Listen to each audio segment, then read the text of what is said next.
Hello મિત્રો, નમસ્કાર. આજે આપણે જે ધામની મુલાકાત લેવાના છીએ તેનું નામ છે પરબધામ, જે પરબ વાવડીમાં આવેલું છે. આજે આપણે વાત કરીશું પરબધામના ઇતિહાસ વિશે. અહીંયા સંત દેવીદાસ તેમજ અમરમાની સમાધિ છે. પરબધામ જૂનાગઢ જિલ્લાના ભેસાણ તાલુકામાં આવેલું છે, જે ભેસાણથી માત્ર 3 કિલોમીટર દૂર છે. પરબધામ જૂનાગઢથી 40 કિલોમીટર અને રાજકોટથી 95 કિલોમીટર દૂર છે, જ્યારે અમરેલીથી 65 કિલોમીટર દૂર છે. પરબધામ જેટલું મોટું છે તેટલું જ સ્વચ્છ અને સુંદર છે.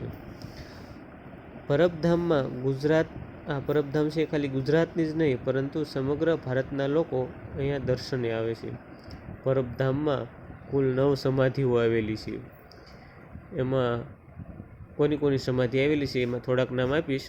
દેવીદાસ બાપુ, અમરમાની, રસાપીર, અમરીમા, કરમણપીર વગેરે સમાધિઓ આવેલી છે. દેવીદાસ બાપુનો જન્મ માલધારી સમાજના નેસમાં જીવા ભગતને ઘરે થયો હતો. તેમનું નામ દેવ રાખવામાં આવ્યું હતું.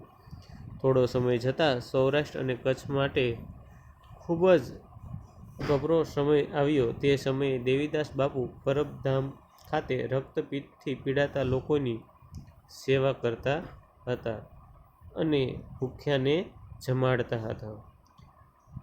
તે સમયે પરબધામની જગ્યાએ ફક્ત એક જ લીમડો અને એક ધૂણો હતો. જોઈ શકો છો, આ પરબધામનું મંદિર છે, જે ખૂબ વિશાળ છે, સ્વચ્છ છે અને સુંદર છે. અહીંયા હજારોની સંખ્યામાં લોકો છે એ પરબધામની મુલાકાત લેતા હોય છે.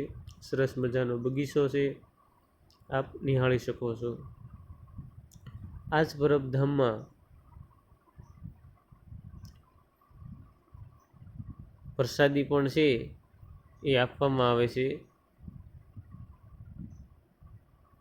ખૂબ વિશાળ અને શાંત વાતાવરણ, ફરવાલાયક અને ભક્તોની આસ્થાનું કેન્દ્ર એટલે પરબધામ, જે આપ નિહાળી શકો છો.